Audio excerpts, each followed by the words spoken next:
بسم الله الرحمن الرحیم۔ السلام علیکم۔ تمام دوستوں سے گزارش ہے کہ میرے چینل کو لائک اور سبسکرائب کریں۔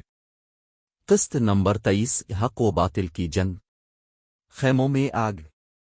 حضرت امام حسین نے اپنے خیمے اس طرح بنائے تھے کہ کوفی ایک طرف کے علاوہ کسی طرف سے حملہ نہیں کر سکتے تھے۔ ابن سعد نے اس خیال کے تحت کہ وہ ہر طرف سے حملہ کر سکتے ہیں حکم دیا کہ خیموں کو گرا دیا جائے۔ جب کوفی نے خیموں کو گرانے کے لیے آگے بڑھا تو امام کے کچھ پیروکار خیموں کے اندر آ گئے اور خیموں کی طرف آنے والوں، کھینچنے والوں اور لٹیروں کو تلواروں اور تیروں سے مارنا شروع کر دیا۔ ابن سعد نے جب اپنے ساتھیوں کی ہلاکت اور ناکامی کو دیکھا تو خیموں کو جلانے کا حکم دیا۔ چنانچہ خیموں کو آگ لگ گئی اور وہ جلنے لگے۔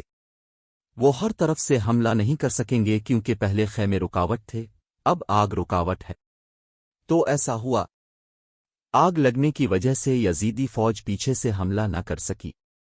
شمر نے حضرت امام حسین کے خیمے میں ایک نیزہ پھینکا جو دوسرے خیموں سے تھوڑا مختلف تھا اور جس میں عورتیں اور بچے تھے۔ یہ دیکھ کر حضرت امام حسین نے آواز دی اور فرمایا، اے ذو الجوشن کے بیٹے، وہ میرے خاندان کو آگ میں جلانا چاہتا ہے، خدا تمہیں آگ میں جلائے۔ شمر کے ساتھیوں میں سے حمید بن مسلم نے شمر کو روکا اور اسے ڈانٹا کہ تم جیسے بہادر مردوں کا عورتوں کے ساتھ ایسا سلوک کرنا بہت شرم کی بات ہے۔ خدا کی قسم تمہارے آدمیوں کا قتل تمہارے امیر کو خوش کرنے کے لیے کافی ہے۔ لیکن شمر نے نہ مانا اور پھر جب اسے شیس بن ربی نے روکا تو اس نے اپنا ارادہ ترک کر دیا۔ ولد عقیل کی شہادت۔ حضرت عبداللہ بن مسلم بن عقیل نے امام علی مقام سے راہ حق میں سر کٹانے کی اجازت مانگی۔ اس کی آنکھوں میں آنسو آ گئے۔ میرے دل سے نہیں مٹا، کیا میں اپنے باپ کے پاس جانے کے لیے بے چین ہوں؟ حضرت امام حسین نے ان کی شہادت کی خواہش کو دیکھا اور انہیں اجازت دے دی۔ ہاشمی نوجوان میدان میں آ گئے اور لڑائی کی کال دی۔ کوفی فوج میں سے قدامہ بن اسد جو بہت بہادر سمجھا جاتا تھا اس سے لڑنے آیا۔ ان دونوں کے درمیان تلوار چلتی رہی۔ آخر عبداللہ نے تلوار کو ککڑی کی طرح مارا اور وہ ککڑی کی طرح زمین پر گر گئی۔ تب کسی کو اکیلے اب کے خلاف آنے کی ہمت نہ تھی۔ تم نے ان پر شیر کی طرح حملہ کیا اور صفوں کو توڑ دیا، بہتوں کو زخمی کیا اور بہتوں کو جہنم میں بھیج دیا۔ آخر کار نوفل بن مزاحم حمیری نے اسے نیزے سے مار ڈالا۔ حضرت جعفر بن عقل کی شہادت کے بعد ان کے بھتیجے حضرت عبداللہ بن مسلم اشکبار آنکھوں میں آنسو لیے میدان میں آئے اور تلاوت کی گئی کہ میں مکہ مکرمہ کا رہنے والا ہوں، میں ہاشمی نسل اور غالب خاندان سے ہوں، بے شک ہم تمام قبیلوں کے سردار ہیں اور حسین تمام لوگوں سے پاکیزہ ہیں۔ پھر اب بہادری کے ایسے اوصاف دکھاتے ہوئے لڑنے لگے کہ بہت سے یزیدیوں کو جہنم اور خاک میں ملا دیا گیا۔ جب دشمن تلواروں سے ان کا مقابلہ نہ کر سکے تو انہوں نے چاروں طرف سے گھیر لیا اور تیروں کی بارش شروع کر دی۔ عبداللہ بن عزیر کے تیر سے شہید ہونے کے بعد وہ جنت میں چلے گئے۔ حضرت عبد الرحمن اپنے بھائی کو خون میں لت پت دیکھ کر بے چین ہو گئے اور بھوکے شیر کی طرح کوفیوں پر برس پڑے، صفوں میں خلل ڈالا اور دشمنوں کے میدان کو خون سے سرخ کر دیا۔ آخر میں عثمان بن خالد جہن اور بشر بن ثابت ہمدانی نے مل کر آپ کو قتل کیا۔ دونوں بھائیوں کی شہادت کے بعد حضرت عبداللہ بن عقیل شیر کی طرح میدان میں کود پڑے اور تلوار بازی کے وہ جوہر دکھائے جس نے بہادروں کے دانت کھٹے کیے اور کئی کوفیوں کو جہنم واصل کیا۔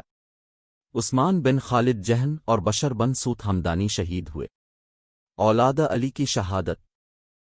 حضرت عقیل کے فرزندوں کی شہادت کے بعد حضرت علی مشکو کے فرزندوں کی باری تھی۔ حضرت محمد بن علی اسما بنت خسما کے بطن سے تھے۔ وہ امام علی مقام سے اجازت لے کر میدان میں آئے۔ اس نے اپنی بہادری کے جوہر دکھائے اور بہت سے دشمنوں کو ہلاک کیا۔ آخر میں قبیلہ بنی اب ان کے ایک شخص نے اسے زخمی کر دیا اور جب اب زمین پر گرے تو اس نے اب کا سر آپ کے جسم سے جدا کر دیا۔ اب حضرت عثمان بن علی، حضرت عبداللہ بن علی اور حضرت جعفر بن علی کھڑے ہوئے۔ حضرت علی کی یہ تینوں بچے البنین کے بطن سے تھے۔ یہ امام علی مقام کے ایسے وفادار تھے کہ جب شمر عبید اللہ ابن زیاد عبید اللہ بن ابی محل کا خط لے کر کربلا کی طرف روانہ ہو رہے تھے جو البنین کے بھتیجے تھے، اس نے ابن زیاد سے کہا کہ ہمارے خاندان کی ایک لڑکی کا بیٹا امام حسین کے پاس ہے، تمہیں اس کے لیے امانت کا خط لکھنا چاہیے۔ ابن زیاد البنین کے 4 بیٹوں حضرت عباس اور ان تینوں حضرات کا امان کا خط لے کر ان تینوں حضرات کے پاس گیا اور کہا کہ اب کے چچا زیاد کے بھائی نے امان کا خط لکھا۔ آپ ابن زیاد سے بھیجا ان 4 بہادر جوانوں نے بغیر کسی لفظ کے کہا کہ ہمارے بھائی کو ہماری طرف سے سلام بھیجیں اور کہیں کہ ہمیں ابن زیاد کی حفاظت کی ضرورت نہیں ہے، ہمارے لیے اللہ تعالیٰ کا سکون ہی کافی ہے۔ شمرازی الجوشن البنین کے خاندان کا ایک شخص تھا۔ ابن زیاد نے عمر اور ابن سعد کو خط پہنچانے کے بعد وہ بھی حسینی جماعت کے پاس کھڑا ہوا اور پکارا کہ ہماری بہن کے بیٹے آپ کہاں ہیں؟ انہوں نے کہا کہ آپ ہمیں کیا بتانا چاہتے ہیں؟ انہوں نے کہا کہ آپ لوگوں کے لیے محفوظ ہے۔ ان نوجوانوں نے جواب دیا، خدا آپ کو اور آپ کی سلامتی کو سلامت رکھے کہ آپ کی حفاظت ہمارے لیے ہے، نہ کہ فرزند رسول صلی اللہ علیہ وسلم کے لیے۔ تبری۔ پھر حضرت عباس کے یہ تینوں بھائی ایک ایک کر کے میدان میں جاتے ہیں اور ایک ایک سینکڑوں کوفیوں پر بھاری ہے۔ حیدری زبردستی یزیدی فوجوں کی صفوں میں خلل ڈالتا ہے اور آخر کار بہت سے یزیدیوں کو قتل اور زخمی کرنے کے بعد وہ فرزند رسول صلی اللہ علیہ وسلم کے لیے اپنی جانیں قربان کر دیتے ہیں۔